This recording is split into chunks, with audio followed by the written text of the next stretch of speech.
पहिला फाइलमा जानुस् अनि open click गर्नुस्। ओपन क्लिक गरेपछि एउटा फाइल ओपन गर्नुस्। ओपन गरिसकेपछि तपाईले अब त्यो फाइललाई कर्प गर्नुपर्ने छ।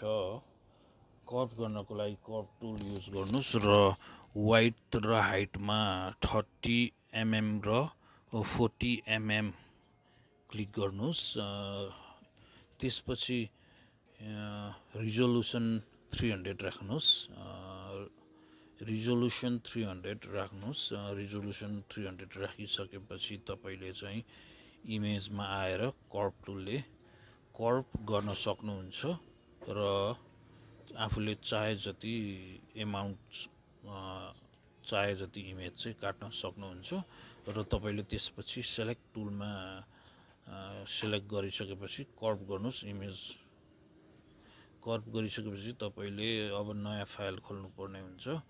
न्यूमा जानुस्। न्यूमा गएपछि प्रिसेटमा 4x6 हुन्छ हैन, 4x6 प्रिसेटमा 4x6 गर्नुस्।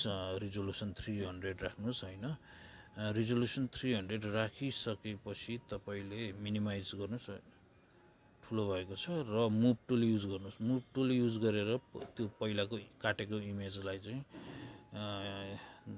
त्यो न्यू फाइलमा लगेर न्यू लेयरमा लगेर राखिदिनुस्।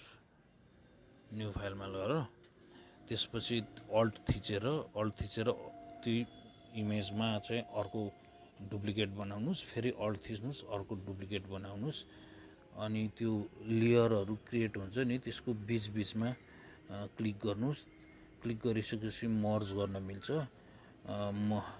लेयरमा गएर मर्ज लिंक्ड गर्नुस्। मर्ज लिंक गरेपछि सबै लेयर चाहिँ तपाईले चाहिँ अल्ट र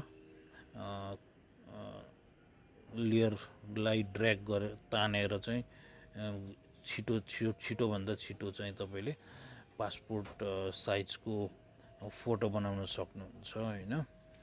र पासपोर्ट साइजको तपाईले फोटो बनाइसकेपछि तपाईले चाहिँ सेभ एज मा गएर सेभ गर्न सक्नुहुन्छ। हल्का मिलाउनुस् हैन फोटोलाई। सेभ एज मा गएर तपाईले चाहिँ तपाईको फोटोलाई हल्का मिलाउनुस् हैन। त्यहाँ तपाईले देखिराख्नु भएको छ। र फाइलमा जानुस्। सेभ एज क्लिक गर्नुस्। अब फाइललाई नाम दिनुस् हैन। नाम दिएपछि फर्मेट चाहिँ जेपीईजी सेलेक्ट गर्नुस् हैन, रोज्नुस्। रोजिसकेपछि सेभ एज सेभमा क्लिक गर्नुस् र तपाईको फाइल चाहिँ डेस्कटपमा सेभ हुन्छ है। यसरी तपाईको फाइल सेभ हुन्छ र सेभ भइसकेपछि तपाईले हेर्न पनि सक्नुहुन्छ आफ्नो फोटोलाई क्लिक गरेर है, डबल क्लिक गरेर। Thank you. प्लिज भिडियोलाई सब्स्क्राइब गरिदिनु होला यस्तै अन्य भिडियोहरु हेर्नको लागि। प्लिज भिडियोलाई सब्स्क्राइब गरिदिनु होला यस्तै अन्य भिडियोहरु हेर्नको लागि। प्लिज भिडियोलाई सब्स्क्राइब गरिदिनु होला।